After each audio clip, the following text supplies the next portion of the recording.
I will call the meeting to order. If we could stand for the pledge.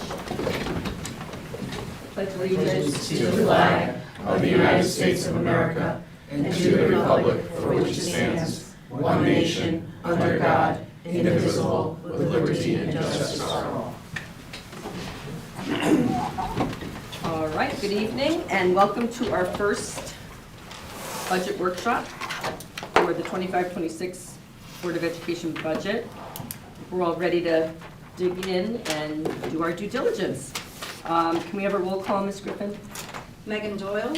Here. Scott Furmender. Present. Tracy Irby. Here. Tom Kova. Here. Lauren Maurer. Ms. Muller will be late due to the concert next door. Christina Pree. Here. Mike Smith. Here. Cindy Wolf Boynton. Here. And Susan Glenn. Here. 8 members present. Thank you. All right, I will turn the meeting over to Dr. Kataya. Yes, ma'am, For thank the you. budget discussion. Thank you, Ms. Glenn, members of the Board of Education. We look forward to the discussion that will focus on the 25-26 proposed budget that is before you. Thank you for all board members who sent in their questions ahead of time. And we did not modify your questions in any way, but we did consolidate, not consolidate, we group them together. So if there were questions that came from more than one board member, that fell within the same object code or theme or topic, we did put those questions together and tried to answer it to the best of our ability. Certainly, we're happy to take follow-up questions related to those questions, and if there's any further clarification that's needed, we're happy to do so. We organized the document a little differently this year in that we felt like there were some priority topics that needed to be discussed. Those priority topics being transportation, staffing, the academy, and grants, the reduction of grants and the shifting and how that's working. So we felt like those were priority topics to go ahead and come out of the gate with. And then the rest of the document you will find is by object code. So those content areas such not are together. Ms. Griffin will be handing out those questions and answers now. We will, as we customarily do, go question by question. And for matter of the record, we will be reading the question and reading the answer and then open it up for discussion after each question. Does that format suit the board? You great, good with that? Thank you. Okay. Great. So we'll, yeah, if Mr. Beal could get one as well, Pam.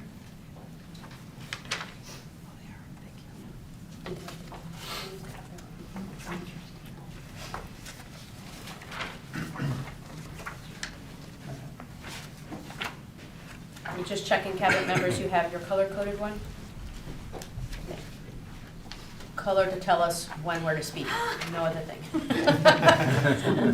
Okay, we're turning things over to Mr. Brennan to start with our first question on transportation. Thank you, Dr. Kataya, Ms. Glenn, members of the board. This first one is a lengthy question. There is the original question, the revised question to there, and then a follow-up or a different question from a different board member. So I will be reading, like Dr. Kataya mentioned, the entirety of those. The regular and special education transportation and fuel costs rising by $1,431,740, primarily driven by a new contract. The breakdown is as follows. $702,997 for regular education and $728,743 for special education. Executive summary. Please provide background on this amount. In initial discussions regarding the contract, we were given a number of around $1 million. In the November 25 CAL meeting, the presentation on transportation contract extension, we were given increases of 19.75% in year 1 and 4% each year after that. When a question was asked by a board member, what will the first year hit be in dollars, the response was approximately $900,000. This contract was unanimously approved based on figures presented. This proposed budget shows $1,431,740, 59% more than $900,000. Please provide background on this number. The board was provided with various scenarios of percentages increases in year 1 and then in years 2 through 5. Had the proposed budget number of 1.43 million been discussed, we may have discussed other options besides 19.75%, 4%, 4%, 4%, 4%. The revised to that is the regular and special education transportation and fuel costs rising by $1,431,740, primarily driven by a new contract.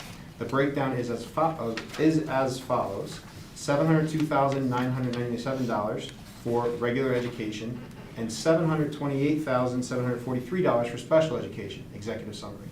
I was under the impression that the transportation incremental increase due to the new 5-year contract was all-inclusive for transportation line item of the budget, and from initial discussions regarding the contract, we were given a number of around 1 million. In the November 25 Cal meeting, the presentation, it was mentioned that the first year hit in dollars would be approximately $900,000. I see that this was only conveying the regular education transportation. I understand that sped transportation is based on need, but please provide clarification regarding how pricing for sped transportation is determined. In our previous, and then part B, in our previous board meetings, there were discussions about the dramatic increase of the cost of student transportation for the upcoming 2025-2026 school year and beyond, due to the expiration and renegotiation of the contract with Durham Bus Service. We were also told that the increase was anticipated to be no more than 900,000 to 1 million. What exactly changed to the contract terms that lead us to now see an increase of more than $1.4 million? Was there a dramatic shift in busing needs for the district? So the response to that is, regular and special education transportation are not exclusively serviced through Durham School Services. The following accounts found on page Roman numeral 13 of the executive summary comprise the total increase attributed to transportation that is handled through Durham School Services.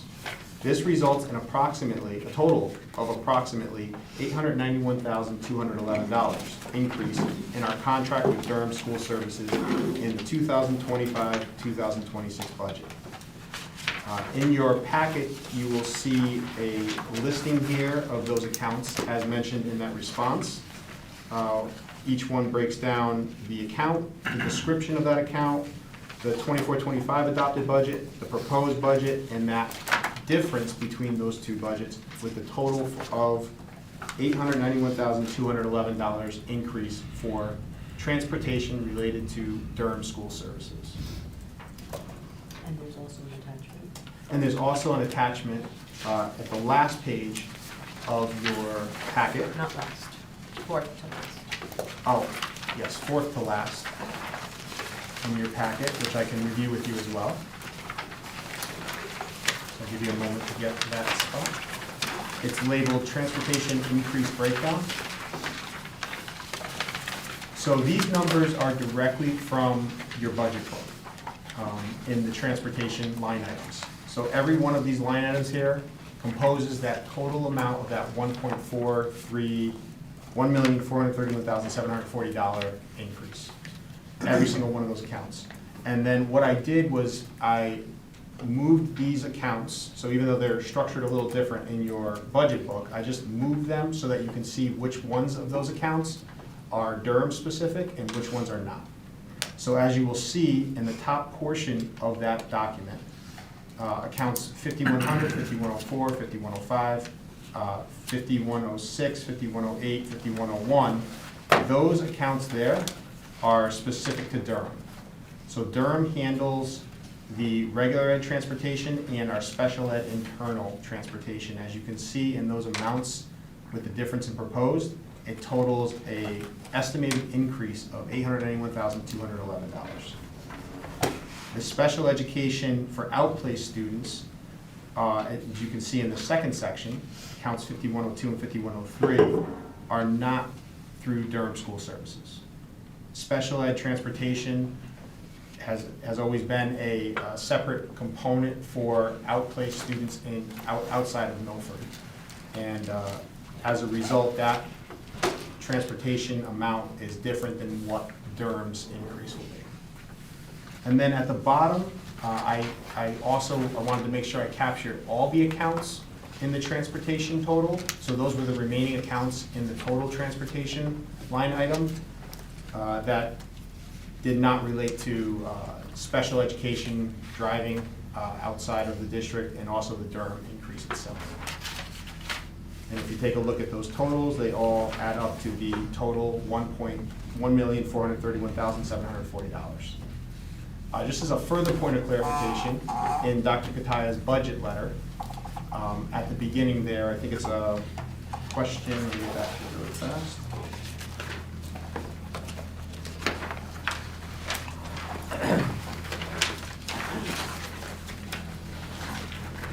Sorry, wait just a second.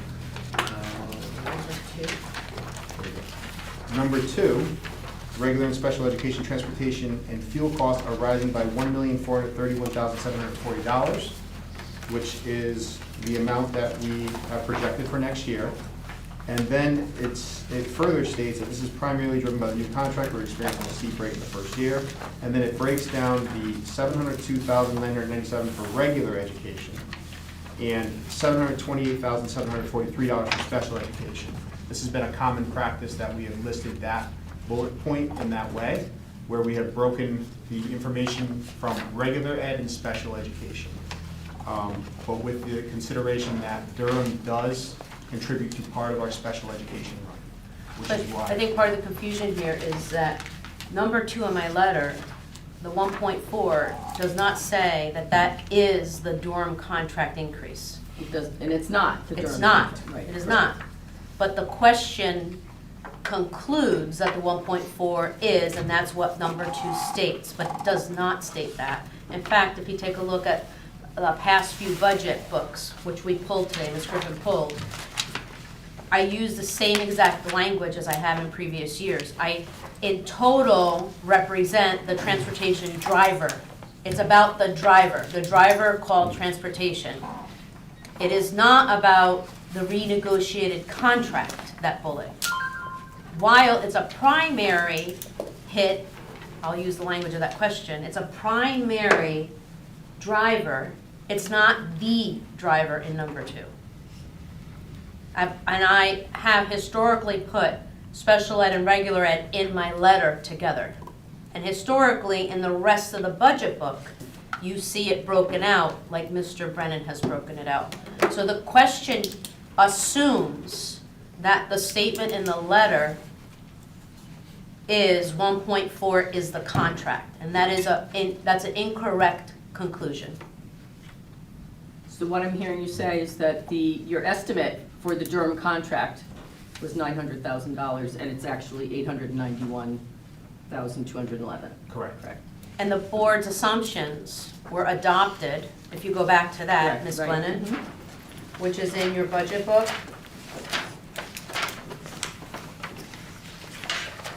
The assumptions on page Roman numeral 6. The first full bullet on Roman numeral 6 breaks out regular education transportation, estimated at $1 million. So our negotiating strategy came in a little less than what we were anticipating there. And then, The bullet right above, the line right above. thank you, right above, incomplete bullet right above, it states, based on our current special ed population expenses, we estimate a 15 to 20% increase in tuition and transportation. Hence, a parallel structure, once again, that we are breaking out the sped from regular. And that's actually also spelled out in that manner back in the budget, in the transportation supporting narratives on page 26. Board members, when I first communicated with you about the budget process, I suggested that you start with Dr. Kutaya's executive summary in your review, but then,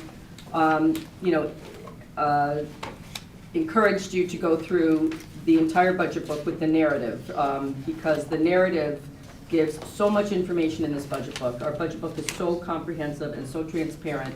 I don't think I've ever seen a budget book that includes this much supporting documentation in it. So, I could point to lots of different areas where we're always talking about special ed transportation being separate from regular ed transportation. So I don't know if anybody has any questions on this explanation or further comments about it.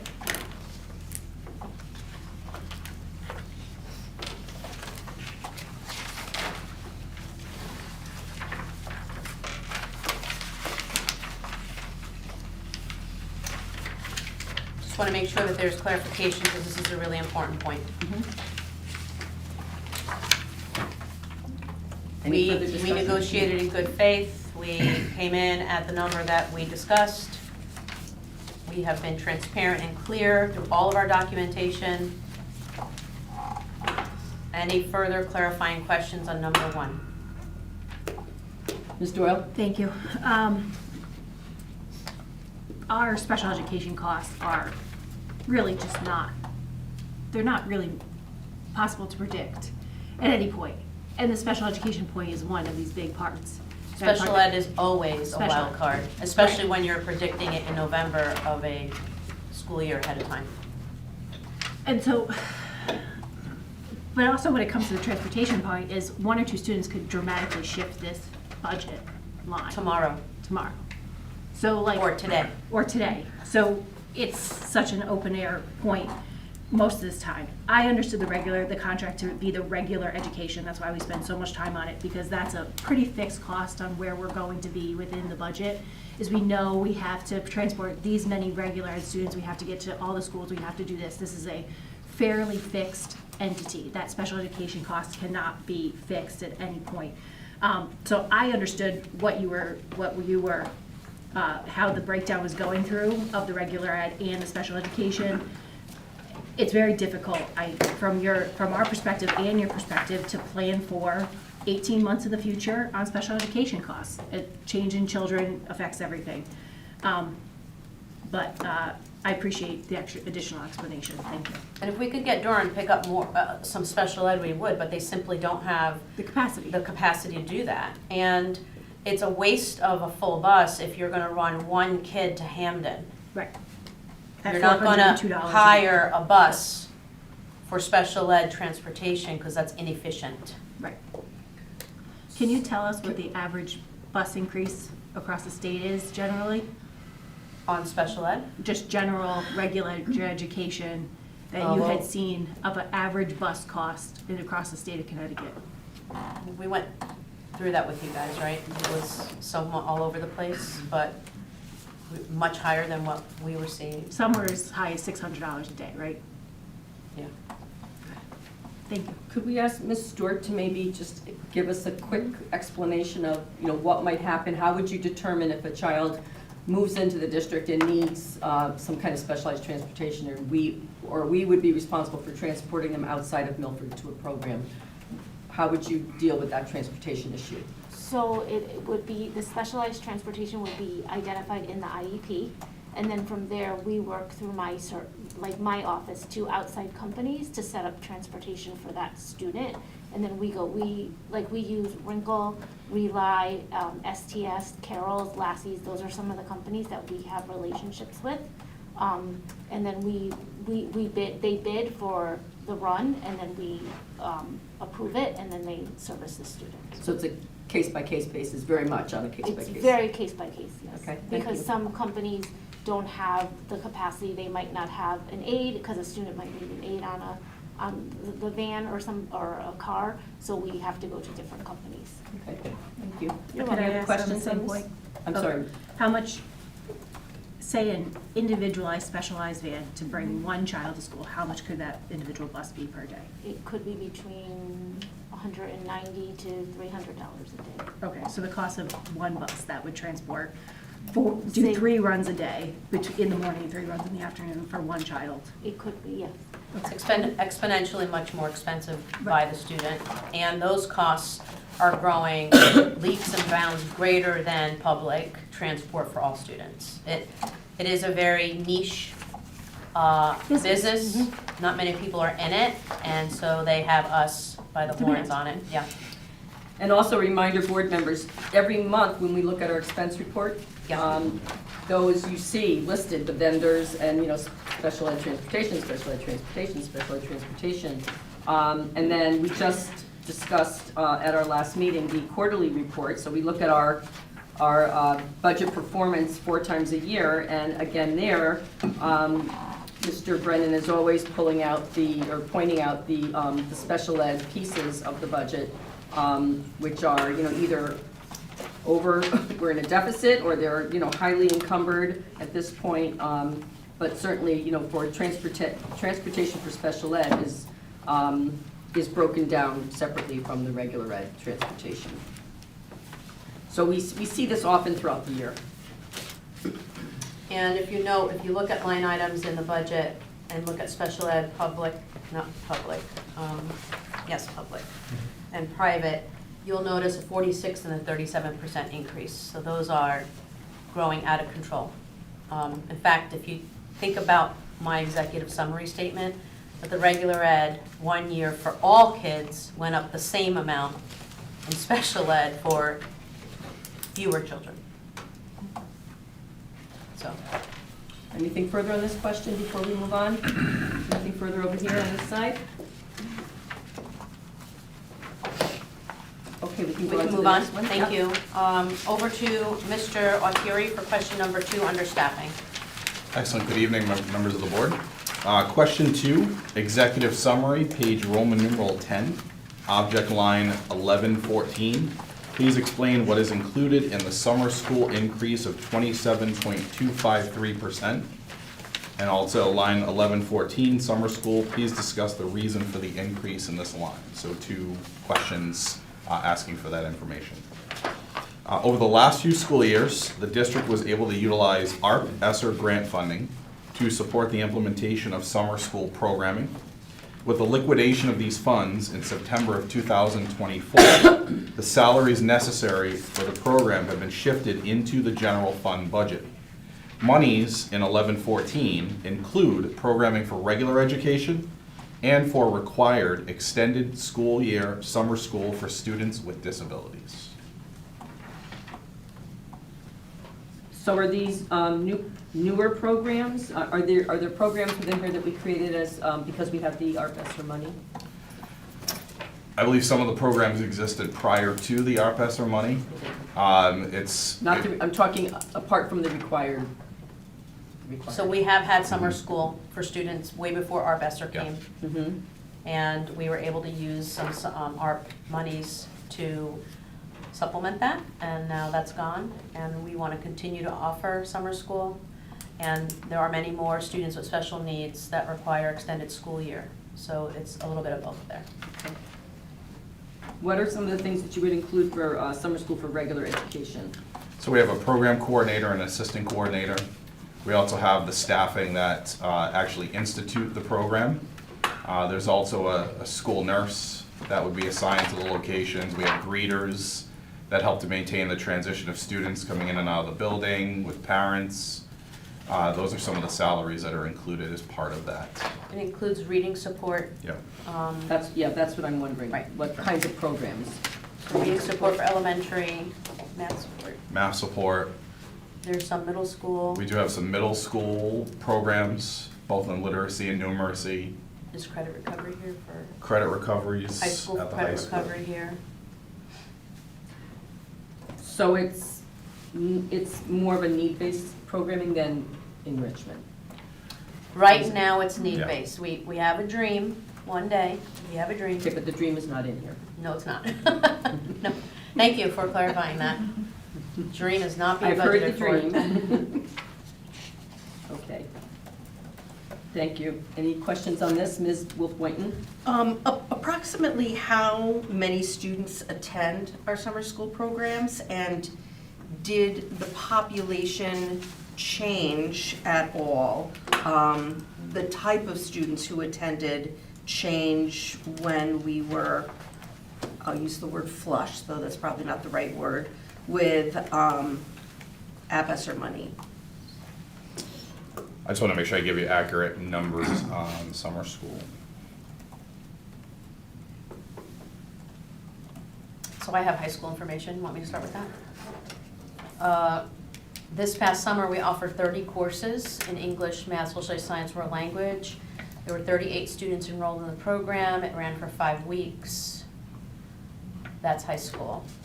We had a middle school math academy. It was middle school math, rising 6th through 8th graders. 31 students participated in a 2-week math camp intervention program. Sorry, we're just pulling this quickly, Ms. Wolf-Boynton. No worries. We had a middle school literacy camp, focus on reinforcing reading practices. 15 students attended the program over 2 weeks. We did offer,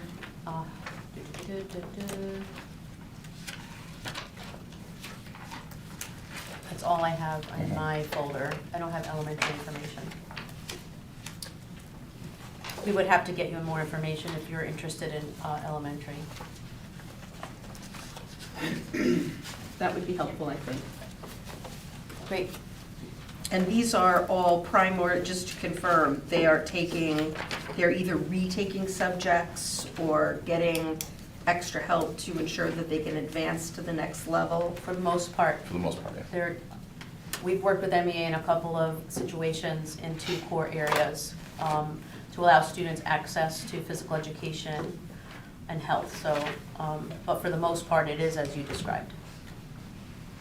And then on the elementary and middle school level, it's to help support and boost foundational reading and mathematics skills. And that's done through a recommendation from the teacher to participate in a summer program. Okay. Yeah, So it'd it be is great to have needs-based, yep. So we'll get that, Mr. Autieri. Mhm. Thank you. Any other questions with that, or can we go to? Ms. Doyle? Sure. I'm looking at page 4 in the first section of the budget detail on series 1000. Roman numeral, or just? Page 4, where it says homebound summer school substitute teachers, curriculum work, coaches, advisors. Of the budget detail. Again, it's this, looking at what's proposed versus adopted last year, the driver again is special education. One of these places we can't identify with clarity 2 years in advance of how we're gonna spend that money. Because we may get lucky and not need to spend as much money there. It's difficult, again, is that I think, what was it, 22% of our budget is on special education right now? That's a quarter of our budget is on special education, and we could easily outrun that without that. Ms. Stewart, can you explain under what circumstances do students with an IEP require extended school year services? Sure, so students who require extended school year are mostly our students that are in our specialized programs, because they need that continued support up throughout the summer. And then some of our students that have a learning disability might need some extra services in the summer, but it's all, the teams will look and collect their data over time to see if the student has regression and determine that from that, if that time is needed for those 4 to 6 weeks over the summer. Thank you, Ms. Doyle. That's a very good point. So looking at that detail of the current adopted budget, $283,554, $230,000 of that is special education, which wouldn't change. And $53,000 is regular ed, and the proposal is $360,815, of which $287,824 is special ed, and $72,991 is regular ed. So that's a very interesting breakdown to know. Thank you. Thank you for pointing that out. Any other questions on, or comments on number 2? Verifications needed? Mr. Brennan, number 3. Executive summary, page 10, Roman numeral page 10, object line 1130, understanding that this line will cover retirements that occur next year, 7/1/25 through 6/30/26. How many retirements are being budgeted for? And the response is for 2025, 2026, we budgeted for 15 retirements. Straightforward. Thank you. Anybody have any question on that? Okay, we can go on to number 4. Superintendent's letter, primary driver number 5, are the 3.0 paras included in the numbers in 1B plus 75,000? Yes, the 3 paras are included in the numbers in 1B.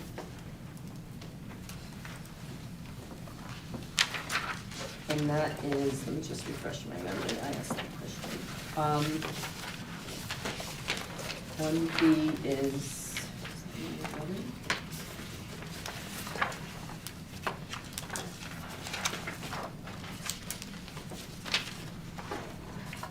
okay, thank you. Any questions on this?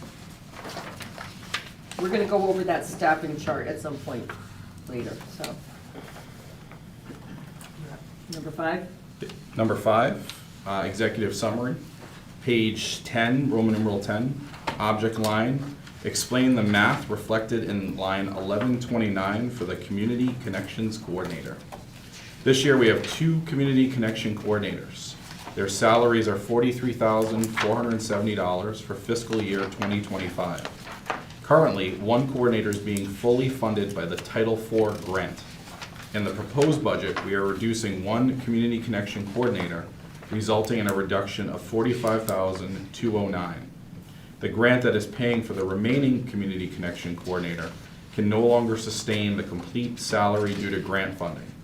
This will require the local operating budget to pay for $9,042 of the $45,209. The balance of the salary will remain on the Title IV grant. So just for clarification, when you say the fiscal year 2025, that technically relates to when the fiscal year ends? So Correct. it's the current year, It's 2025. June 30th of this year. Any questions on this? Ms. Wolf-Boynton? Can you just remind us what the Community Connection Coordinator does? Yeah, so they reside within the schools, and their role is to help support families, connections with the community. They do everything from clothing to connecting families with community supports. They've been involved with helping us with our parent university programming, programming for the early childhood, whether it's our Sparkler or our Little Spots, programming that we've done in districts. So they really have a wide range of connections to families and supporting the school staff as well. So what is going to be the impact of eliminating this 1 position? So we believe, based on the supports that we have, the connections across the community to other partners, that we're still able to provide the same level of service and support to our families with the 1 staff member facilitating that community connections role. Okay, and what if that staff member wasn't there?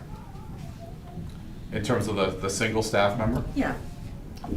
obviously, I think if we completely eliminated the program, obviously there's connections within the school community that would need to be strengthened elsewhere. I mean, that staff member is providing a good amount of support to the school as well as the families in those schools, so. And are all schools, do all schools feed into this program and these individuals, or is it just at specific schools? It's all schools. They're housed at 2 of the elementary schools. But they serve all the schools? I would say they have primary contact with elementary families. That's probably their greatest impact. Am I correct that the second location was fairly recently opened, the last couple of years? Like 2 years ago, yeah. And I'm also hearing you say that, I am aware that the city has some of these types of services as well that residents can engage with, correct? Correct. It's just nice that we have, we know our families, they work closely with our social workers, school psychs, counselors. It's a more efficient process to have our own folks connecting with families and developing relationships, so. Well, I imagine this is one of the harder, this is when you're talking about budgets growing and having to make tough decisions. Yep. This is an example of that. Any other questions on this one?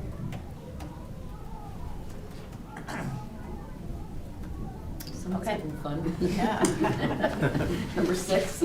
Yes, executive summary, Roman numeral page 10, object line. Explain the reduction of $26,810 in line 1129 athletic trainers.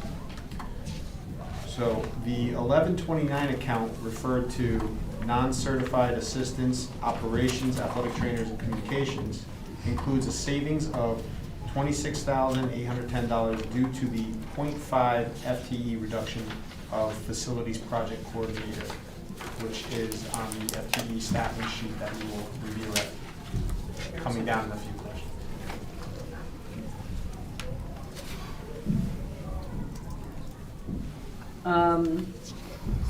Okay, so what you're saying is that so in Dr. Kutaya's executive summary under the savings, it's difficult that the executive summary doesn't have page numbers. Under the savings, which is the second to last page, 1129, non-certified assistants, it says operations/athletic trainers, $26,810. So that would be the operations part of it, is the facilities project coordinator falls in that line as the operations piece? Can you slow down? What page are you I'm on? sorry, your executive summary, Yep. the second to last page of your letter. Okay, Your thank letter. you. Like before Yes, Roman. yes, ma'am. The 1129 number, non-certified Assistants. assistants, operations, athletic trainers, and it should finish to say communications. So the facility, let's see, On Roman numeral 16, you'll see the reduction of a 0.5 facilities. Yes, fall under that operations word. It's part of the operational side of the Okay. organization, so it falls under the operations part of that 11. all right, that was my question. All right, thank you. So we still have the same number of I have continued to read that athletic directors are very difficult to, athletic trainers, excuse me, my misspeak, are very hard to find. There was an article about this in the paper the other day, Yes. Yep. and That's so we not still what- have our two, we're That still paying them reduction what, has- that's yes, that is market, not- you know, okay. Yes, not affecting the athletic. Okay, very good. Any questions on this? Question 7, executive summary, page Roman numeral 16, 25, 26, proposed staffing changes, explain the 0.3 FTE for the communication coordinator. Is this also a funding shift? Historically, this position has been funded through grants. Based on reduced grant funding, we need to move 0.3 FTE to general funds. And to clarify, there is no actual increase to the FTE, it is just simply a funding source shift. Okay, I think the chart wasn't clear on that when we get to that point. Any questions on number 7? Okay, number 8. Number 8, where are teacher leaders represented on page 2 of budget detail in the 1000 series? And finally, what is their role? The funding for teacher leaders is found in line 1111. There is one building-based teacher leader at each elementary school. They provide school support in the areas of discipline, scheduling, leading intervention coordination, parent communication, and teacher support. At the district, teacher leaders provide curriculum-based support for special education, child find, and preschool supports, transition services for ages 18 through 22, private school-based special services and coordination of alternate assessments. Additionally, they work with teachers to provide training, implementation of curriculum, participation in reading specific problems such as dyslexia, data analysis, and collaboration on intervention for students. The teacher leader for preschool is responsible for the following: facilitating the child find process and administrator for the preschool age planning and placement team meetings. Can you explain the child find process? Sure, I can explain. So a child, let's say they are 3 or 4, they will come in for a screening to see where they are developmentally, to determine if they are typical or if they have needs. And then if they have needs, sometimes we give them some strategies to try at home, or they might go to the referral special education process. Okay, so it's literally to find children. And we, that is federally required of us to do it, starting at the age of 3. Okay. Any other questions on this?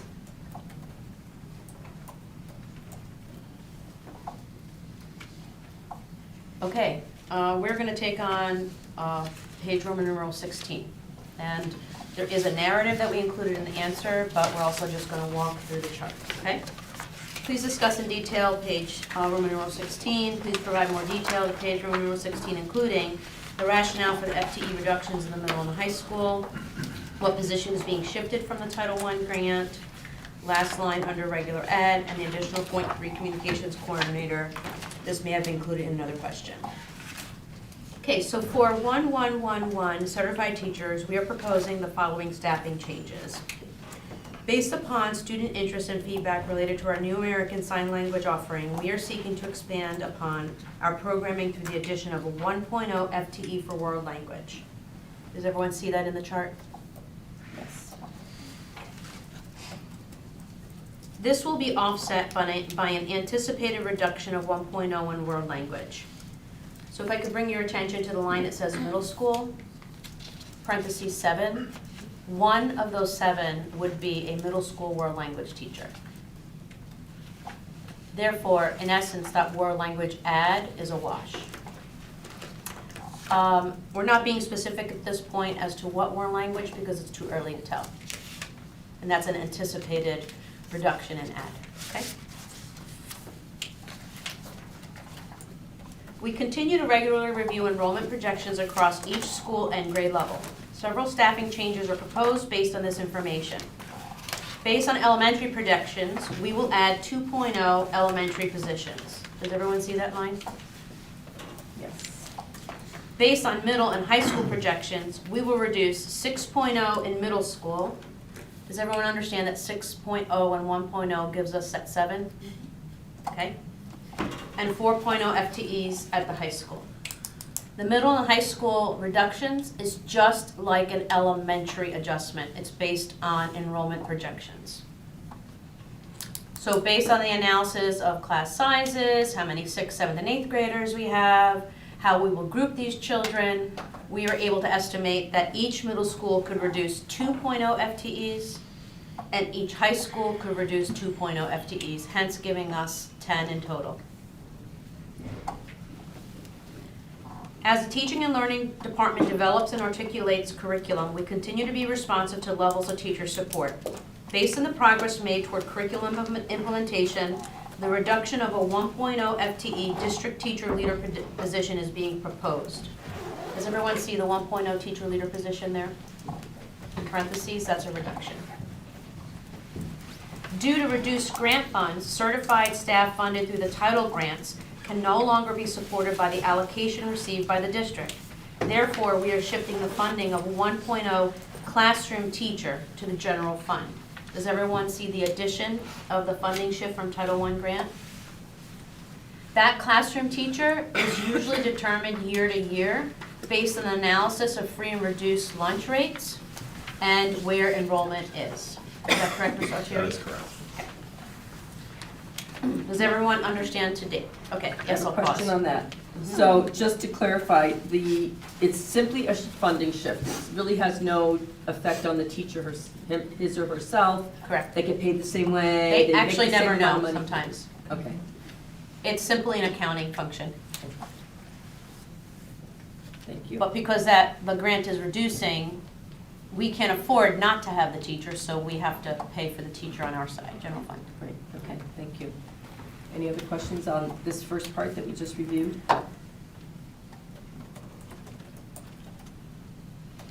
Okay, thanks. Okay, I'm gonna keep going. Yes. And for some reason, when I was answering this, I jumped over to non-certified, so that's what we're gonna do, and then come back to certified. Sorry about that.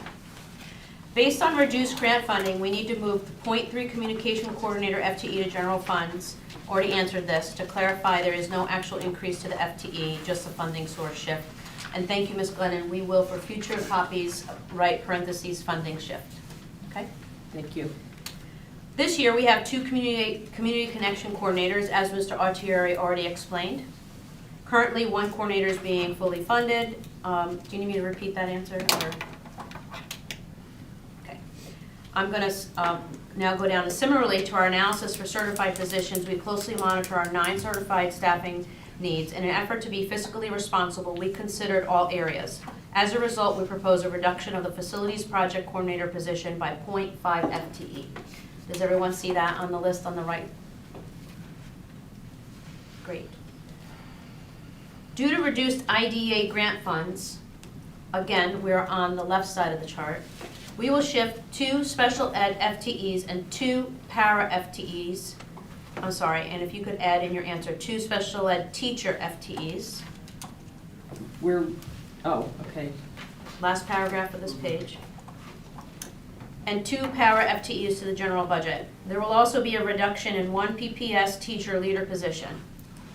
Does everyone see the addition of the 2.0 teacher and the 1.0 reduction of teacher leader and the 2.0 funding shift from IDA on paras? I'm seeing some nods, but not all, so I'm going to assume silence is a yes. Okay. The needs of students are rising, and therefore 0.5 is being added for speech language services. The additional 3.0 FTEs will provide support to students in new specialized programs as discussed in my budget presentation. We're happy to take any questions you may have on the chart on page Roman numeral 16. So for the paras, there's 3 new positions, Yes, ma'am. and then 2 that are coming, just a funding shift. Yes, ma'am.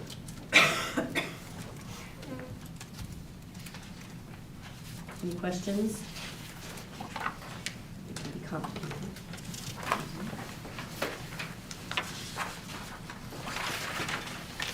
Can I go to the next question? Think so? Thank you. Question number 10, at the elementary school level, we are the leanest we can be unless we increase class sizes and be outside our guidelines. A decrease in FTEs would need to come at the middle school or high school level. FTE at those levels would mean a cut in specialized programming. Please detail programs that would be cut if we cut FTEs, which would need to be at the middle or high. So forgive us, but we're uncertain if this question refers to regular or special ed. So we answered it the best we could and happy to take clarification from board members this evening. The proposed reductions to middle and high will not result in loss of programming. The reductions are a response to enrollment. Special ed programs are analyzed every year, and due to enrollment, some FTEs will be shifted among levels to meet projected needs. I can clarify. That was my question. Sorry. So when we look at, on the next page is our enrollment and staffing for the elementary and kindergarten levels. When we look across the board in our elementary and kindergarten levels, all our classrooms are within our guidelines. We have certain schools like Pumpkin Delight where we're not gonna have a class, one singular kindergarten class or one singular, well, the rest of them are outside that, but we're not gonna have a singular kindergarten class. So there's a limit to the number of reductions that we can take in an elementary school level because of enrollment. Same is true at high school and middle school level. If we were to proceed down the route of a cut or need to decrease our largest bucket of money, which is our staffing, it comes at an expense of programming, in my mind, of AP classes, of that kind of programming. Would that, I mean, we would be changing the course if that's where we had to cut money in the future. So if there were, if we're looking at deep significant cuts, then, you know, everything's on the table, right? And if the board would ask us to do an analysis of, which happens sometimes, right, all over the nation state, if you were to increase class size guidelines by 1 student at the elementary, let's say, instead of 20 and 23, we would look at 21, 24. Let's just say that's what you asked us to do. We would run those numbers. Mm-hmm. And likely, it would flesh out some FTE savings, right? It's less cut and dry at the middle and high. So we would likely see increases in class sizes at the middle. And then at the high school, we would have to maybe make programming decisions. Would we run all electives? Would we run all AP? Would we run all level 3? So those are probably extreme times, right? I know that's something we wouldn't want to do because we spent so much time trying to build up these programs. So it seems like a backward step if that was to be the case in the future. So I'm not advocating or suggesting that that should be something we should do. I just have to want us to be aware that we are being as effective and efficient as possible and to provide opportunities for children going forward.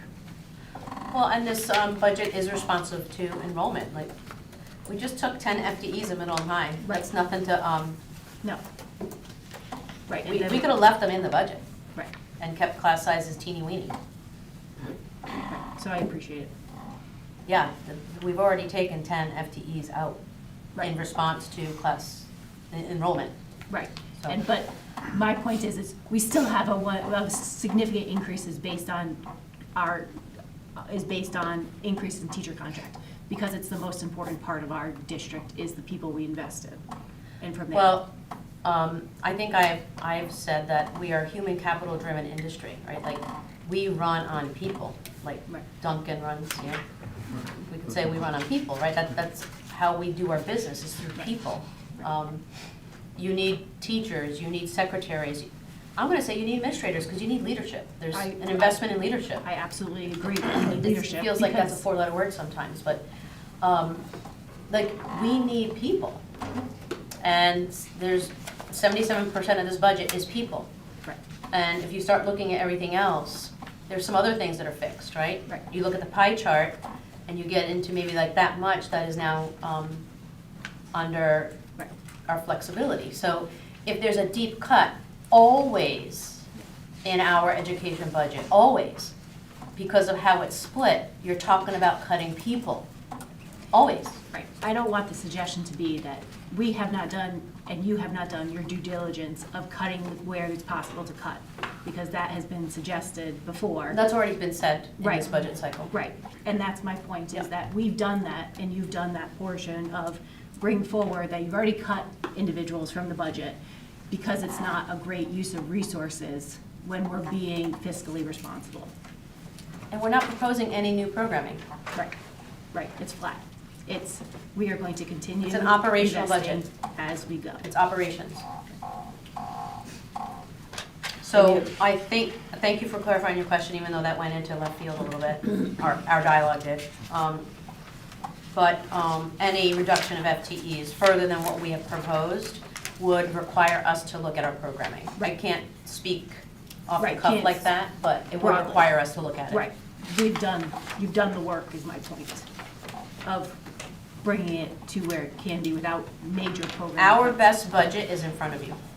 I didn't keep a better budget as a backup plan. This is our best budget.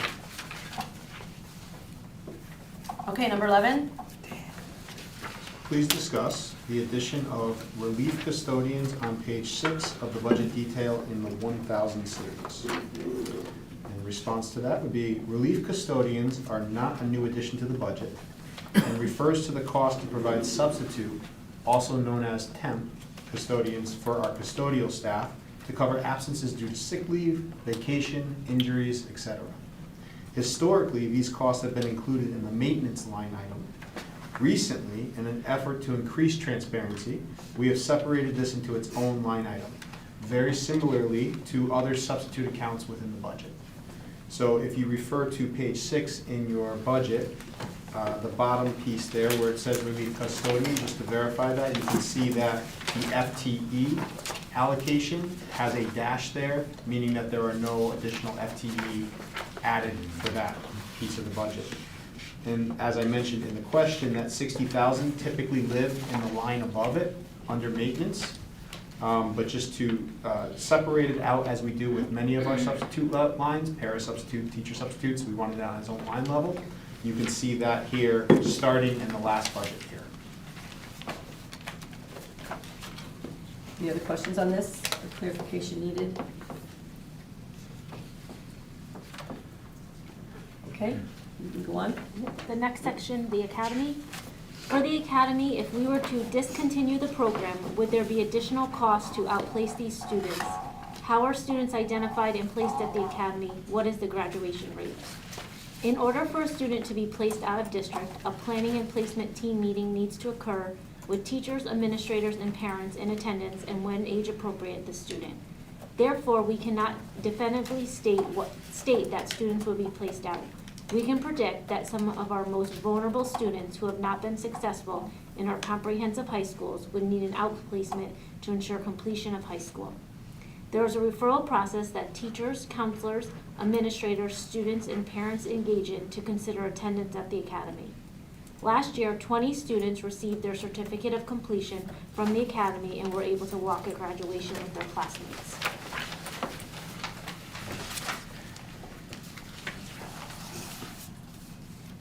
Any questions on this particular question? The next question has to do with the academy too, but this one is a little bit different, I think.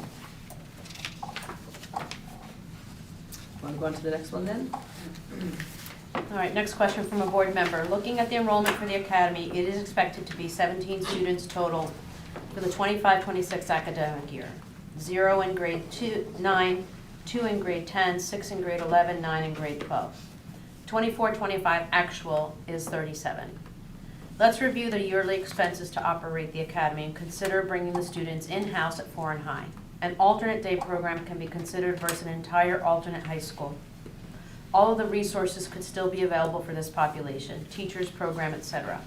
Perhaps space is available at Foreign High, where the current space is allocated for special needs students. From the tour of the school the Board of Ed took on Tuesday, March 9th, 19th, 2024. A quick look at the budget shows that savings can be found in maintenance, custodial, electricity, heat, energy, water and sewer, and building projects. Please advise if there are other line items where savings would be realized. Expenses would still carry over, such as teachers, secretarial, non-instructional supplies, instructional supplies, graduation expenses, computer, software, student activities. According to the Bureau Veritas Executive Summary, the Academy needs immediate expenditures of $9,348,000 in interior and $95,800 in HVAC, totaling $9,443,800 in immediate needs. Then short-term, when the 2 years, $64,400, near-term 3 to 5, $761,700, midterm 6 to 10 years, $300,500, and long-term 11 to 20 years, $2,411,500. The 20-year total is $12,981,900. According to the SLAM report, utilization of foreign in 23-24 was 70%. Administration does not recommend the closure of the academy. We believe this would be a detriment to students who otherwise would not be successful in a large comprehensive high school. If it is the desire of this board, our staff will need more time to analyze the specific costs and/or savings related to this big change. We need more than 48-hour notice on closing the school. So Is it the desire of this board for us to do that work? Can we discuss it a few minutes first before we I'm sorry, get to yes. that point? So my longevity on the board might, give me a leg up on this question. I'm seeing the number 17 as being the projected academy enrollment on the staffing page on page Roman numeral 17. That's correct. So that's just a preliminary number, correct? That's Yes, based on- never So the number. what, is there a typical average number of growth throughout the year? I know kids can come into the academy program throughout the year, correct? At any time, just like in preschool special education, right? As children age into preschool, this is whenever students are experiencing the need to have an alternative educational experience. So right now, we are at 44 students full day, and then a total of 51 students, that is inclusive of the 44, that all participate in the PM program. So in total, we have 51 students at the academy, day program and PM program. If you want explanation on that, we'll give it to you in a minute. We usually see an uptick of attendance starting in second and third quarters, because now you're getting into midterm, you're looking at needing to complete assignments to attain credits, and the struggle's getting real, and at this point, we're seeing more referrals to the academy. That's just it's seasonal, right? So we usually start out with a smaller number, and it grows throughout the year. So the 17 is a little misleading. And is that in part to the fact that the question points out there are 0 noted in 9th grade, which would be 9th grade next year. You don't know what that's gonna look like at this point, Right. correct? And we have had a practice to, while we have some 8th graders that could potentially start at the academy as freshmen, we have had a practice to let freshmen try the comprehensive high school first. Give it a yeoman's try, and then if they're continuing to demonstrate difficulties, we'll start a referral. We have been in talks with the new principal and the middle school principal saying, why are we waiting for kids to fail to give them a place to succeed, right? So it's a mind shift. So we are considering starting to accept students in their 8th grade year so that they can directly matriculate to the academy as opposed to starting at Law and Foreign, waiting for a moment of failure and then, or difficulty, I don't want to say failure, but, so that practice could change in the future, but right now, Ms. Marshall's been there less than a year, it's an idea she's brought to the table, so we're playing out what that would look like. Okay. We're in the middle of our long-range facilities planning study, which I think ultimately will include, I mean, right now we're not talking about the academy, but only because it's a small part of the conversation, but I think ultimately that's going to be part of the conversation. I mean, I'll poll the board, I'll see if anybody, how many board members feel this is something that we should at this point pursue. I wouldn't be in favor of pursuing it at this point in time. Any comments on it? Just a quick question. Yep. I imagine some of the students that attend the academy are at the physical location of the academy because they need to be or choose to be physically separate from Yes. the other students. And the possible space, if we're talking about the same space at Foreign, would need to be built, right? They would have to, We'd have to renovate it, The whole- because you're not putting 40 kids in an open space like that, like, right. that's not a good practice. The space exists, it's a large. But then what do you do with the If I kids in that remember that space space. now? Right, like up at the So top floor or the what do you do with those kids? Yeah, that's the same, right. And it's not, like, the kids at the academy, they change classes, they're Moving. real about, high schoolers. doing- So now you're just gonna shove them in a space and say, stay here all day, and that feels a little degrading, right? So we would still build a program for academy students if we were gonna go this route, and it's a day program. We would still encourage changing classes, because that's what teenagers do. And we want them to go to electives, and so now they're engaging with the regular school population that they've left. And I'm sorry, but in our field, our expertise, this feels like the 1960s shove the special ed kids in the basement. I don't want to do that to kids. And we see chronic absenteeism crazy out of control right now. We see school avoidance and school phobia and mental health. And so now we're going to take 51 students who have said the big comprehensive high school is not for us, and we're going to put them in a secluded space and say, here, all of you guys live together. And we don't believe that's in their best interest. My understanding of the program was always, it was designed for a population of students who were not succeeding in the large high school structure, were For whatever probably not reason. going to graduate, correct? In many cases, they don't graduate. In because- danger of, Okay. yes. So giving them the opportunity to complete their high school years in a smaller setting has been beneficial for these kids. We've had the largest graduating class last year of 20. So, when you have 20 seniors leaving the football team, right, you gotta build it up again, right? Yeah. Same thing here, like we had 20 seniors. And that staff is, just attend a graduation at the academy, you'll see the miracle that happens with some of our young people that I'm not sure we'd be able to tell the same story if we just put them in the corner of the foreign.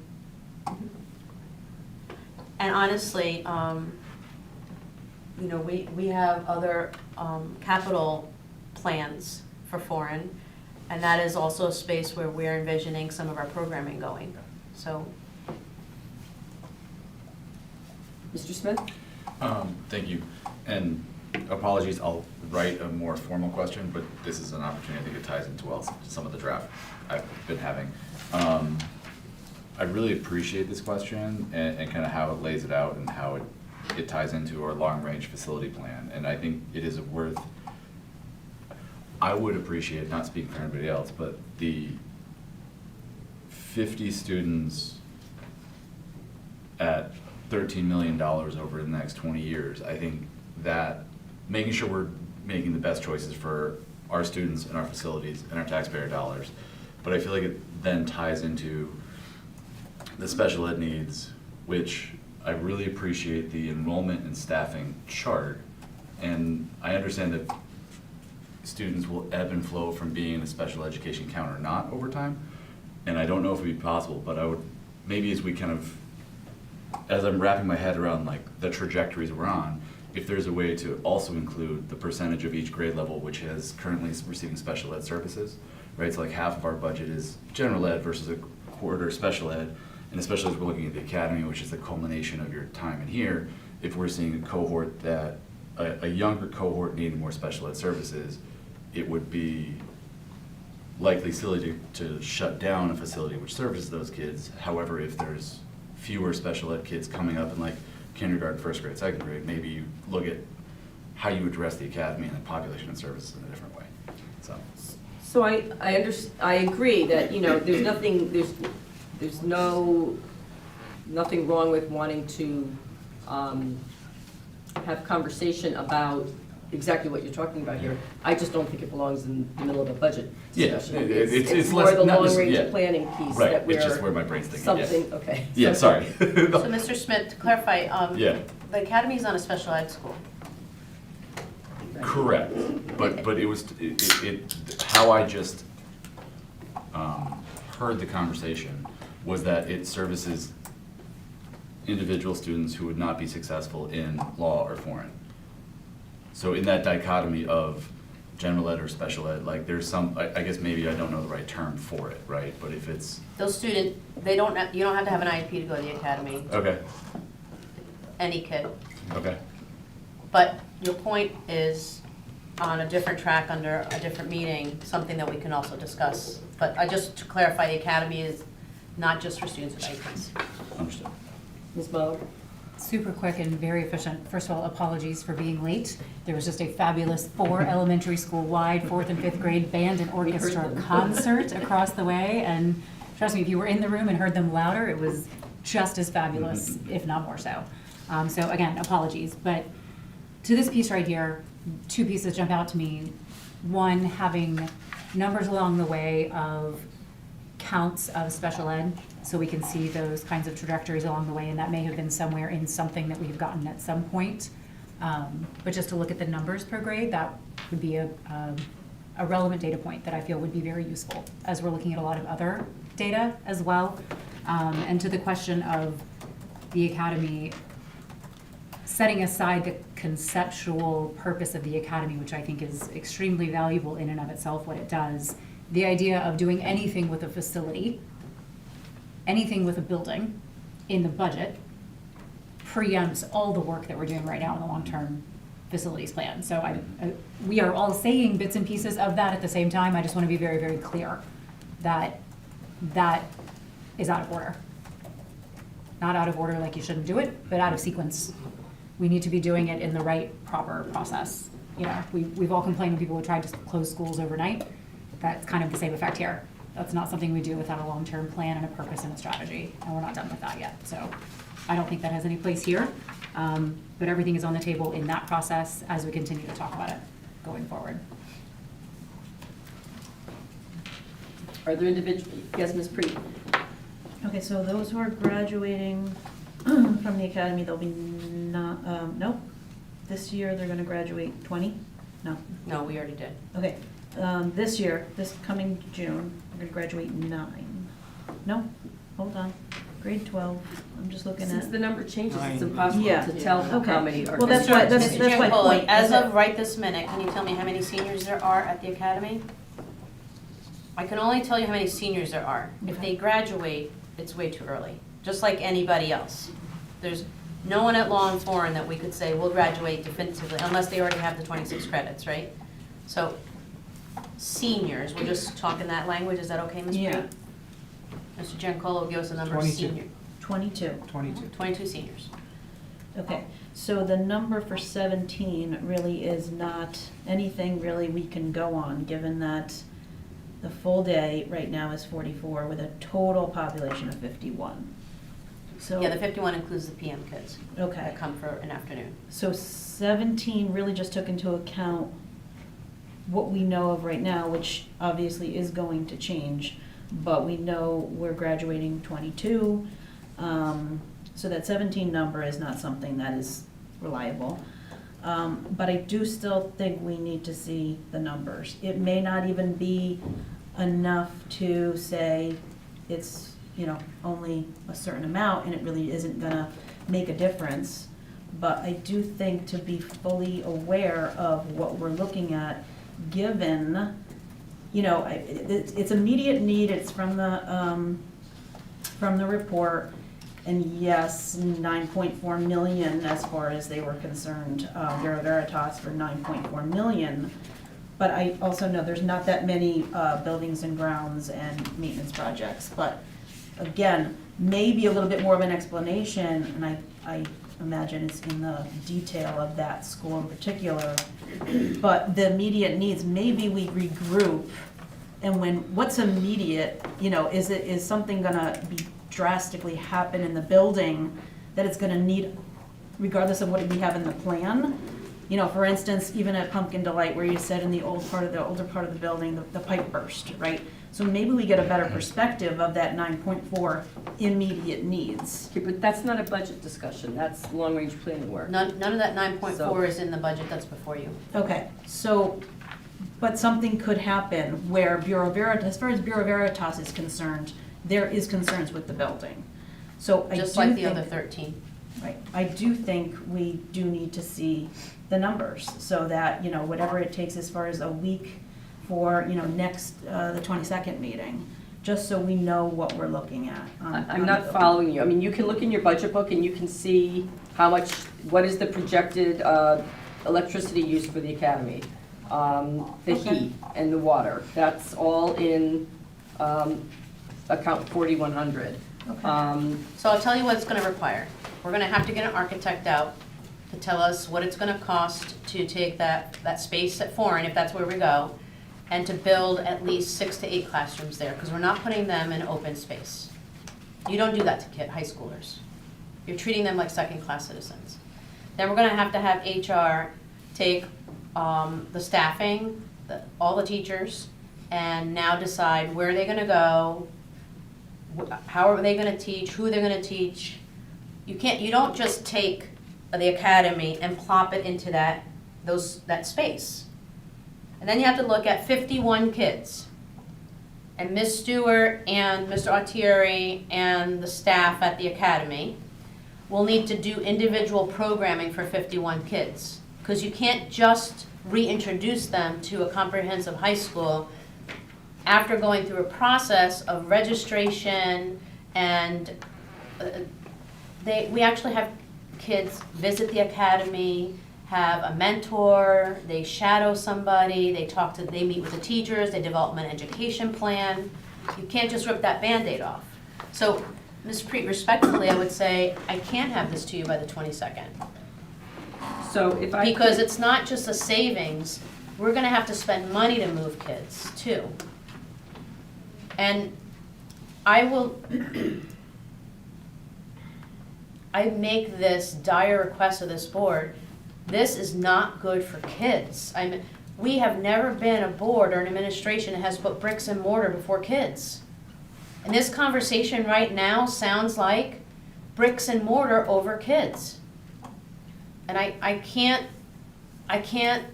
will do the work if you tell me to, but I can't, with all good faith and all my soul, say that this is good for 51 kids. So what I'm hearing is a suggestion that we look at financial data to consider shifting the location of the academy from one spot to another as part of the budget process. So this is something Ms. Preet thinks we should be looking at numbers. I'm gonna go on consensus. If there's not a consensus of the board to do that, then we wouldn't direct administration to do that as part of this budget process. Can I just make one more point on that? Yes. Sorry to interrupt. I think the other point of consideration too is those savings, whatever they may be that are found, would be for that 1 year. And then it could have a lasting impact on students across many years in the future. But whatever savings we actually find in that would be for that it would be a one-time savings. So it's not a long-term. I mean, some of them are gonna be ongoing. Well, yeah, I mean, if you eliminated the building, then you would not be heating and putting lights on in that building Yeah. forever. So, I mean, so I understand that, but I just think the budget process is not the right place to be having this conversation. I feel strongly about that. So, Ms. Doyle? I think if we go any further down this path, we are failing the students in Milford Public Schools by having this conversation, truthfully. We have spent half the time talking about special education and how we go above and beyond to meet our duty for these special education students, and that's at an extreme cost to the district, which we have to do. And it's by right we should be doing that. I don't think we should not be saying we should not be funding our special education. I think that comes on a different conversation of what is the responsibility of the state to the community. But we talk about meeting the needs of our students every single day. Last year, we spent a considerable amount of time taking extra money from a different account to make mental health services available. And we're gonna turn around and our most vulnerable students, where we've spent the time to put them in a program that makes them successful, these are 22 students that may not graduate. So where does that put us in Milford, where we don't have a graduation rate of where we wanna be? I think it's sad to have a conversation that we aren't even there yet. We aren't at the point where we have to take a budget cut. If a board member wants to make a suggestion that we cut a budget and that's the line, I think that's a board member's decision. That is not my decision, and I will not support that, because I think it's a failure at our job if we go down this path any further. Okay, so I'll just ask a show of hands of any additional board members that think we should be looking at these numbers right now. I know Ms. Preet is of that mindset. Does anybody else feel that we should be looking at these numbers right now as part of this budget process? So I'm not seeing anybody else in agreement. So I respectfully, Ms. Preet, would say that this is something that, will carry forward to the long-range planning work. Thank you.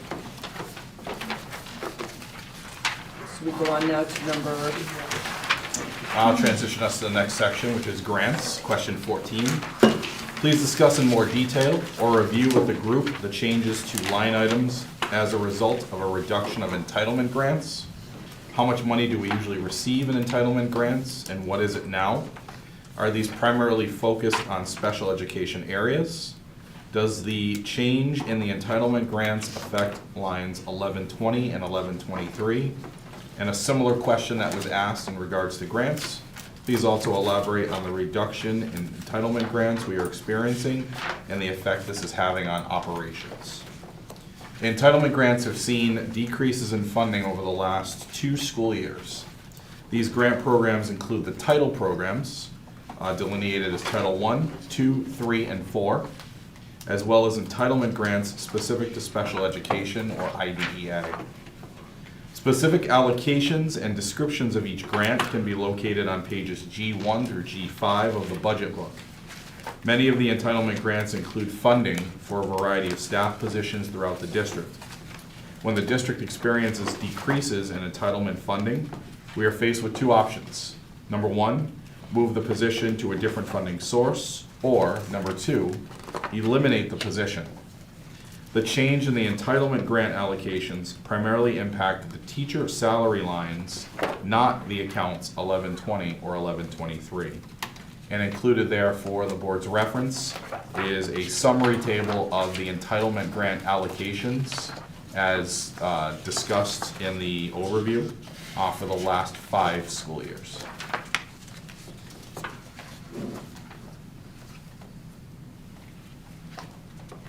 can you identify a specific reason why the grants have been reduced over the last few years? Is it based on our population, on demographics, or anything of that nature? So a lot of the federal grants are legislatively driven, so as programs are increased or decreased in funding, obviously that has a ripple effect down to the state level, which impacts what districts are allocated.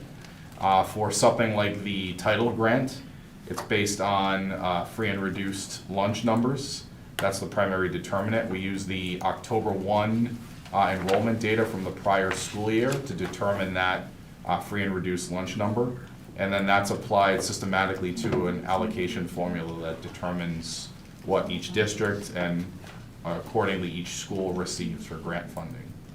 And I will add, Ms. Glennon, that the Title I grant does have a connection, correlation to the other title grants, Title II and IV primarily, and the fact that those grants, Title II and IV, receive a funding formula that's relevant to the amount of Title I funding that a district receives.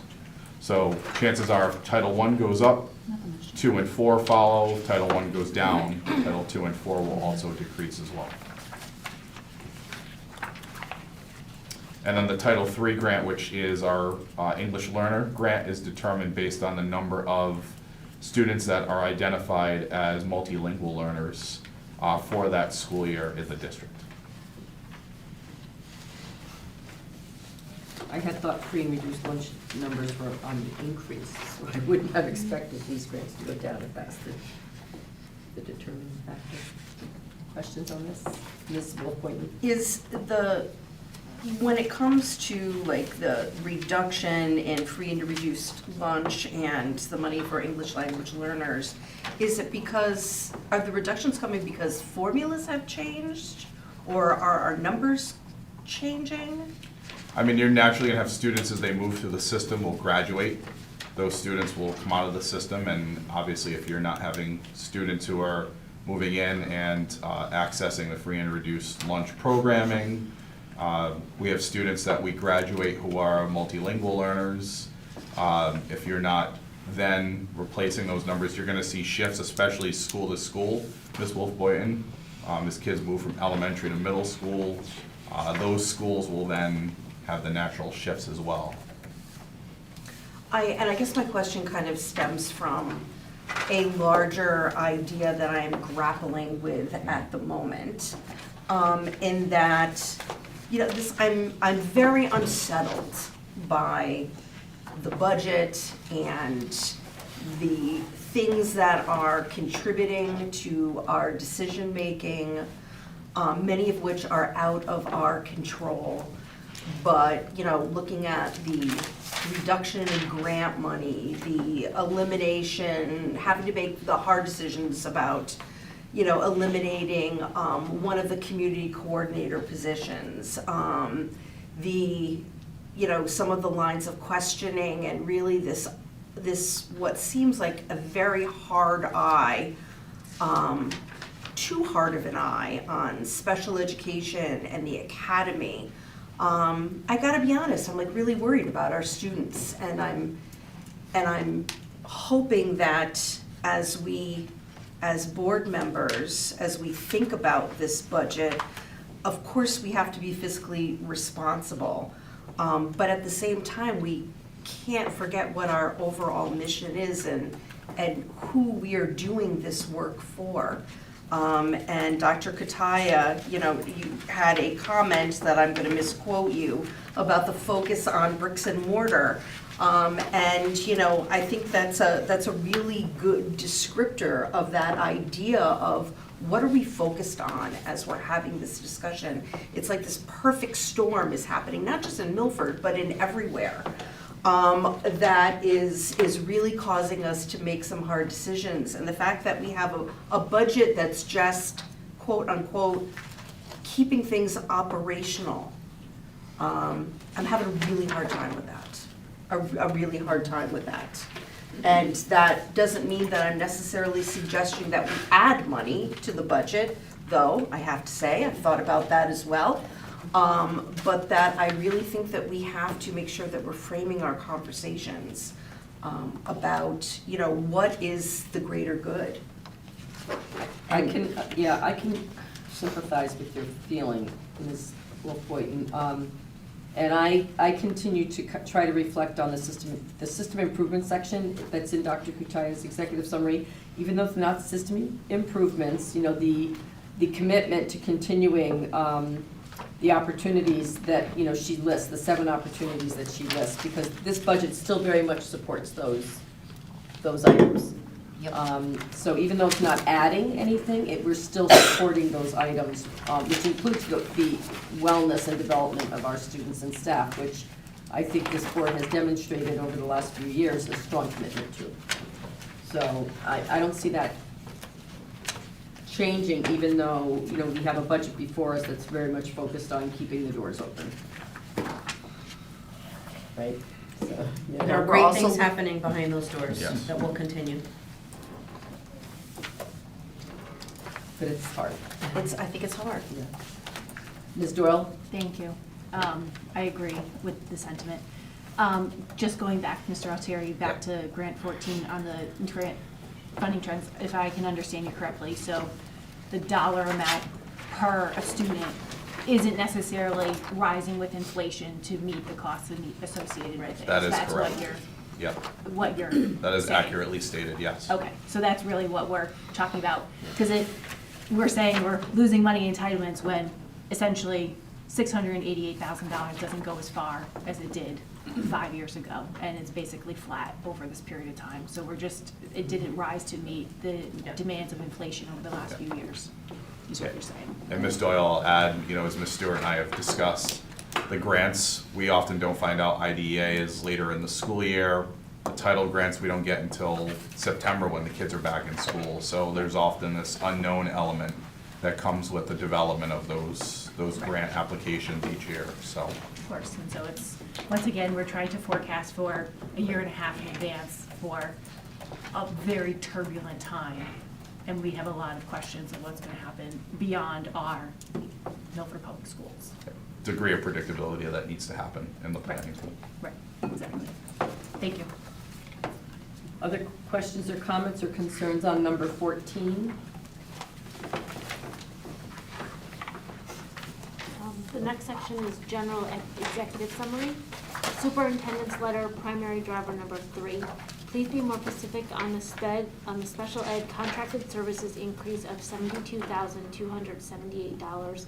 Where is that total increase reflected on page Roman numeral 11 and what services are provided? This increase is related to object codes 3235, 3232, and 3202 on page 11.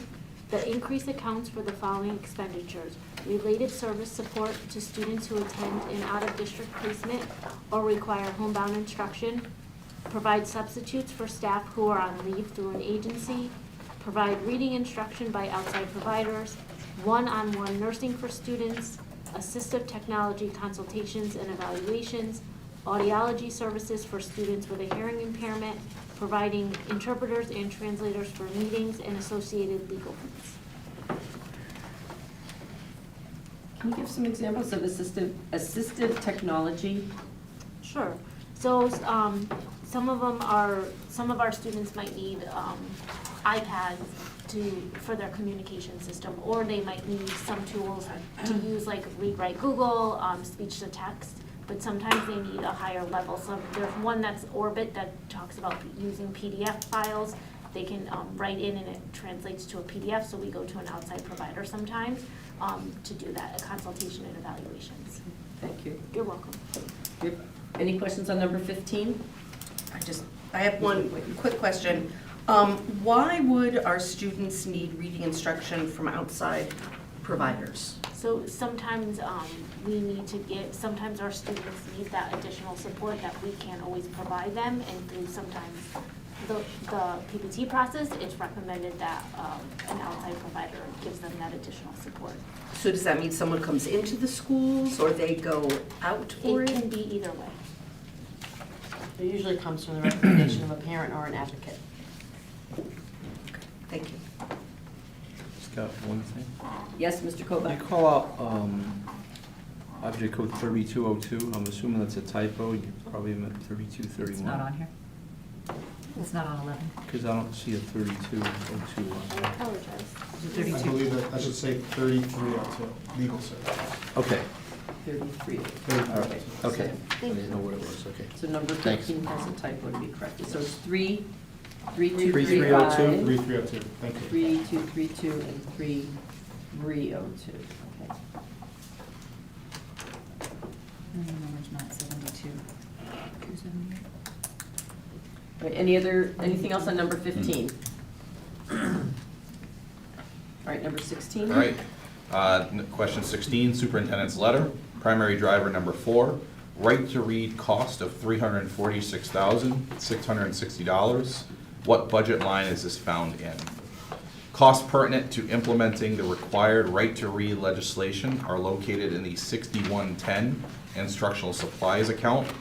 This amount includes the acquisition of module materials for the Bookworms program, as well as materials to support small group instruction.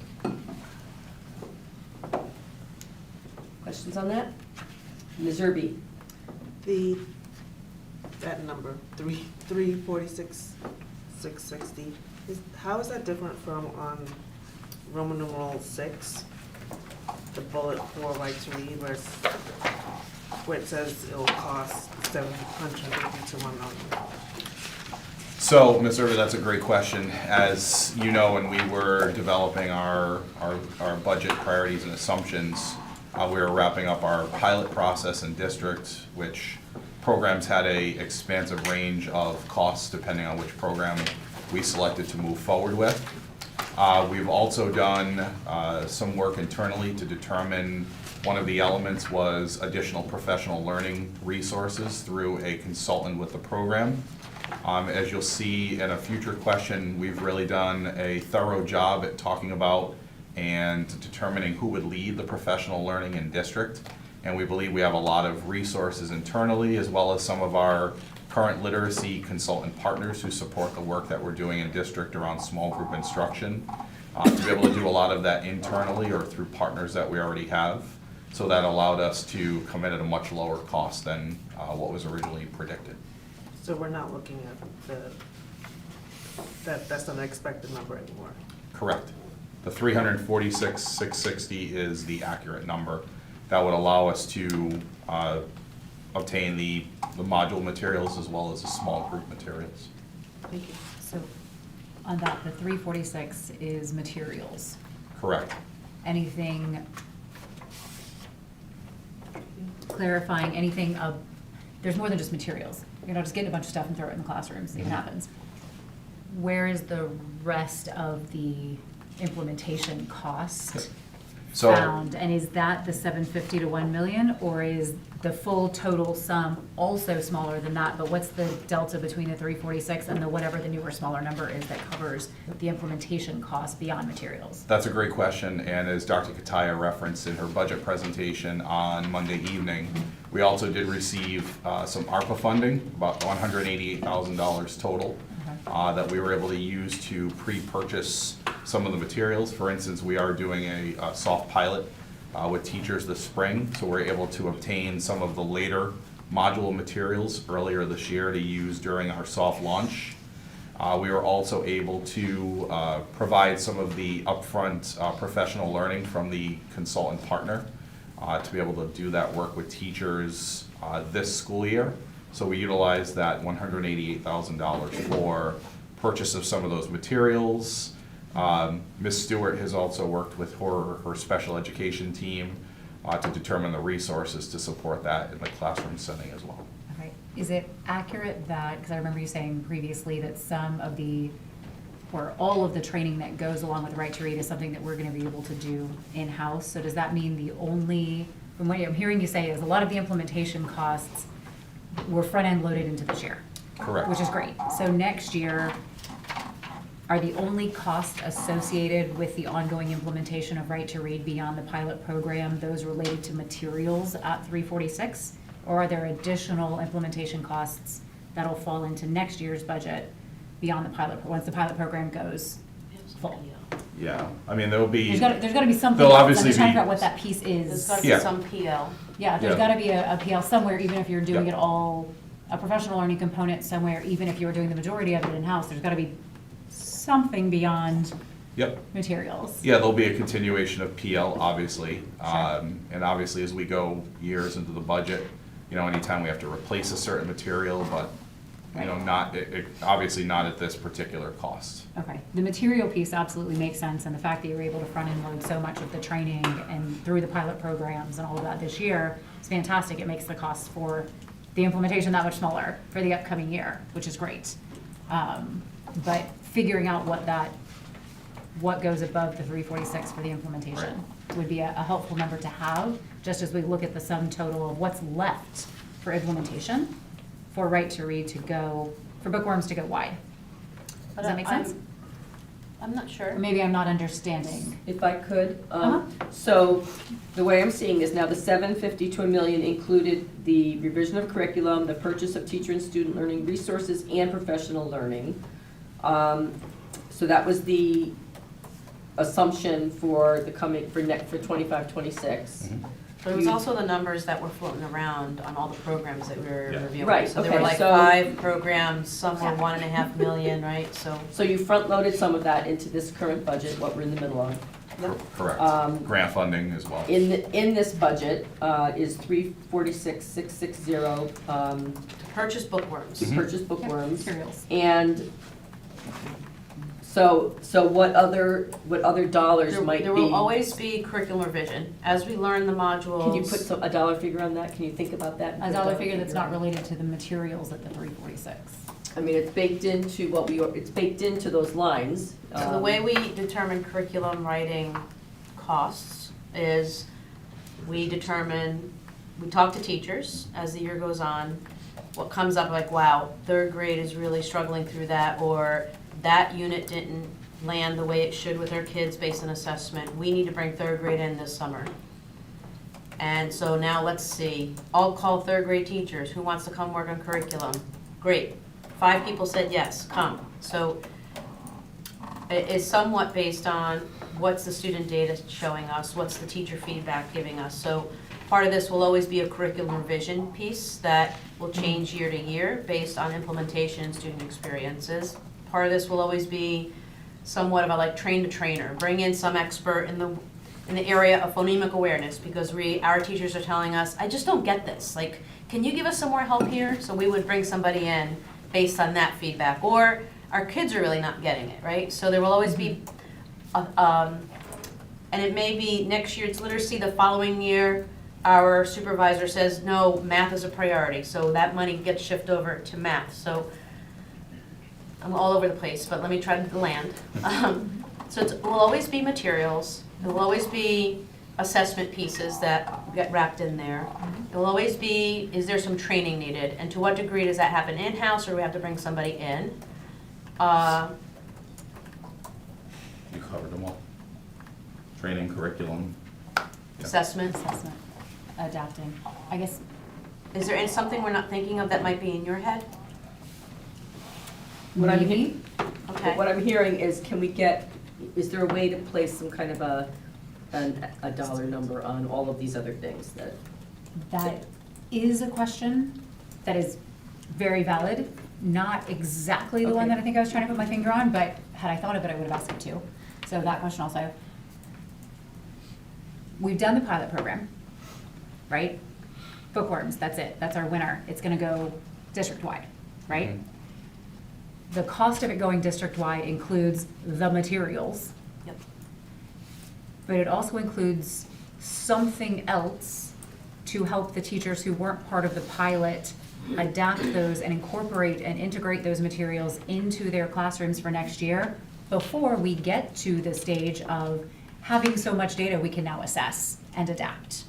So everything you're talking about, the curricular rewrite, the student data, they're not getting this, we need to train on this piece, it looks like we need to do more phonemic awareness, it looks like the 3rd graders missed this, whatever. Before you get to that point, you have to do it.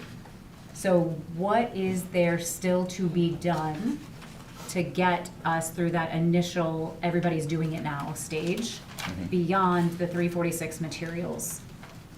what is there still to be done? We don't believe that Piece. there's a budgetary impact on that. Okay. We're using our instructional coaches, Okay, our that's, supervisor, our the teacher extent of that leader. is all the in-house piece of the PL and all the training that's gonna go with Outside of what's that. already baked in, like Yeah.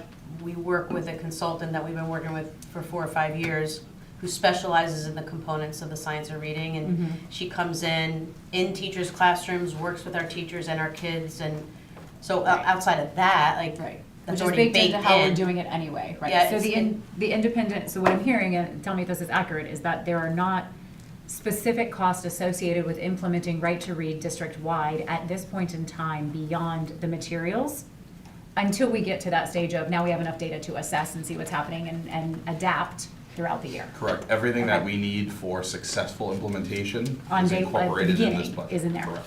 Okay. Sorry, I didn't understand the first time. No, Thank we you. got there. Okay. We got there, and to the point of the potential, that I think will be a good question for later, of what have been the assessment adaptation related costs as we have seen how it's played out in the next phase. So not related to this budget, Yeah, because okay. that's not in here, but in the future. And that could also be part of like an instructional highlight, update on literacy, this is what's Exactly, yeah. happening. That's Fair. exactly what I'm talking about. Yeah, Thank you. that would be a good one. Any other Okay. questions on this, number 16? I Hard just- shift to electronic path. I just want to check, it is 8:45. How late do you want to go forward? 9 o'clock. Go till 9 o'clock and stop? Our team is ready to plow through. No, we're not going to plow I've already through. written off my week, I can plow through anything, let's go. I think there's too much to The wrong plow one to ask. through. All right, let's keep going. There may be follow-up questions as well that come in. So let's do a couple more. Superintendent's question number 17. Superintendent's letter, primary driver number 8. What is the overall effect of solar panels on the electric cost increase, assuming these figures include electric? In response to that, in 2023-2024, we produced roughly 2,200,000 kilowatt hours from solar at a cost of 7 cents per kilowatt hour, as opposed to if we purchased the same amount of kilowatt hours through UI at a cost of 17 cents per kilowatt hour. This is a savings of 10 cents per kilowatt hour for delivery and other charges through UI. We use these historical data to anticipate future costs such as those represented in the proposed budget. So we are still seeing some benefit from our solar panels. Yes. I love when I always see people saying that they have a negative balance because they make so much solar. Well, we're never going to be at that point, right? Any other questions on this? Okay, number 18. Superintendent's letter, savings. What will be the impact of the $25,000 reduction in line 8111, professional learning / development? The district continues to utilize the expertise of a variety of staff to provide in-house professional learning. As part of the annual budget development process, the district's student data and staff needs are reviewed to consider future professional learning. Questions on this?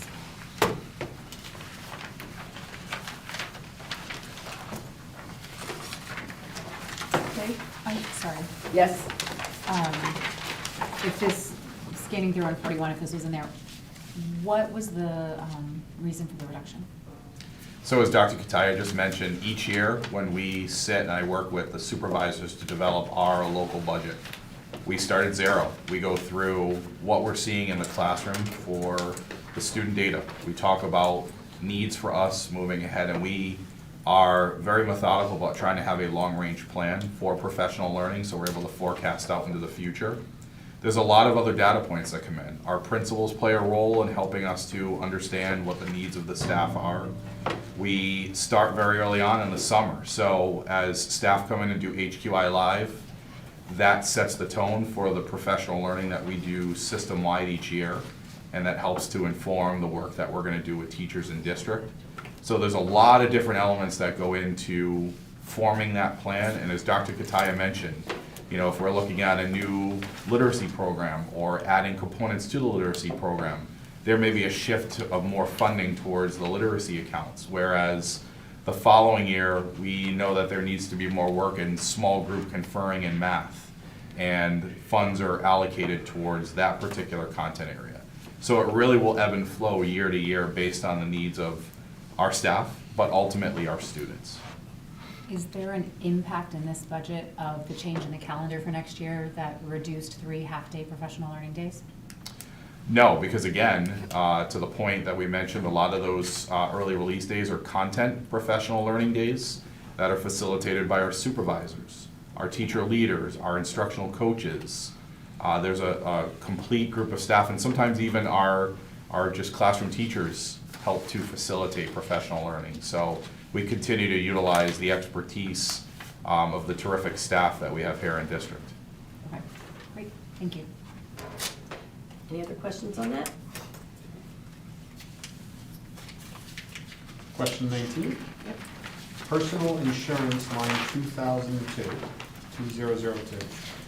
We are a self-funding program, question mark. Didn't we have a large credit savings last year on the Board of Ed side that went to the city budget and was not credited to the Board of Education? So account 2002 is insurance personnel. It is not a self-funded account. This increase in this line is primarily due to the premium for life insurance provided to employees. We are contractually obligated to provide life insurance for members of certain groups. We are currently entering our final year of a 3-year contract with the Hartford to cover this benefit for our employees. If at any time there is a savings in health insurance costs, the credit would go to the city because Milford Public Schools active employees' health insurance is found on the city side budget. So just to clarify, those are, I was trying to capture the idea of those being two separate things within this question here. So account 2002 is basically our life insurance. It's our insurance for personnel. And then health insurance, which is self-funded, is a completely separate account. So I just wanted to capture that those But two. not on our, And not in our budget. Correct. A separate account on the city side. Correct. But there was a big savings last year, In the health insurance account. right, on the city side that stayed there. Yes, and yes. Okay, that's They enough are- said. Any questions on number 19? Ms. Doyle? Thank you. So this life insurance contracts, this was one of those that needs to be renegotiated, or we just go out to bid for this? Yes, so our insurance consultants go out and they look at the different options that are out there. There are some larger companies that, have more of the capacity to handle a district as large as us. But yes, this one was something that we were locked in. This was a 3-year agreement that was locked back previously. Right. And this was an increase that we had coming as our standard increase over that 3-year contract. Each year you could see the rates increase. Is this one of those new contract negotiations that we need legal representation on? Or is this just a regular in-house discussion? I mean, because we're doing other contract negotiations, Okay. would this be one of those types of contract No. that you would? No. It's not.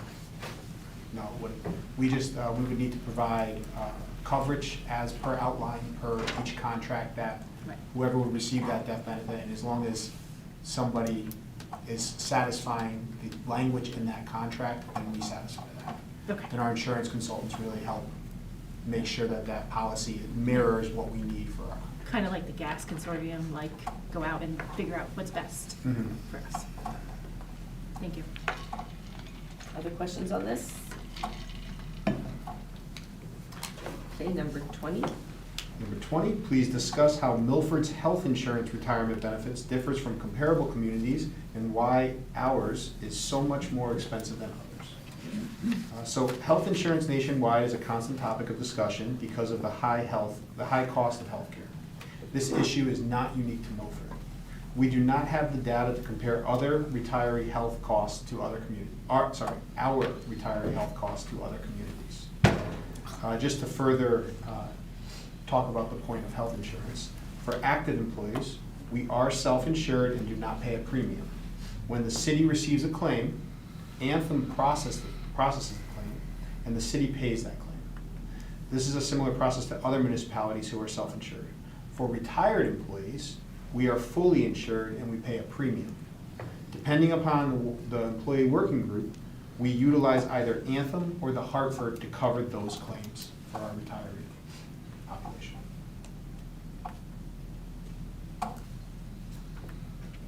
I don't understand that last line. So, Depending upon, so for our retired population. so Anthem or the Hartford are the insurance carriers? Correct. Okay. That's the way I would normally say it, okay. Any questions on this? I do. Yes. Please. Just for clarity, all retirees' health insurance payments are on our budget. Correct. Because we, every single month, review them. And we have the Board of Education retiree, $2,500, and there's a Correct. number Those of are them. our- It's a are ours. reimbursement, right? Those are It's a reimbursement. And so my understanding is that our contracts have changed over years, and Milford pays 100% of retiree health benefit premiums for our teachers. Is that correct? Yes, Right. yes. Okay. We pay for the retirement, for the. So it's a fixed cost. I remember Mr. Riccitelli saying, when I asked the question similar, he's like, they're a fixed cost until Until they they're not. expire, is I think is the word he used. So these are fixed costs that we will have long-term as we do from there, and there's the potential for negotiation of contracts where we may not in the future pay 100% of retiree health benefits in the future, because my understanding is that other communities, that's a great benefit of retiring from Milford, your healthcare benefits. Yes, so some of the things, and just like you mentioned, in the contract negotiation process, there are certain groups that, new hires will have to contribute X% dollars to their, retiree benefits. So there are things like that when you look at the future. And there's no, I want to be careful of not making one blanket statement because Because we there's have so many different contracts. contracts, and there's no clear statement of clarity of those. But Yeah. there is an opportunity that will take many years where we can save money. There is no Correct. immediate potential. This is a fixed cost, essentially. Correct. And even in some recent contracts, we have had that on our mind and our radar, but like you mentioned, that will take many years to actually see the benefit of. Right. And each one of those contracts is negotiated individually. And when we do that, we have things like long-term healthcare costs in mind, and we look to think about how to minimize that as we proceed. All right, thank you. Other questions? Can I suggest we stop? And pick up tomorrow with number 21? Is that okay with admin? Okay. I'm ready. All right, so tomorrow we again meet at 7, and we will pick up with number 21 and go through to the end. If you have clarifying questions or additional questions that you want answered tomorrow, we need them by first thing in the morning so that they can be researched hopefully by the end of the day.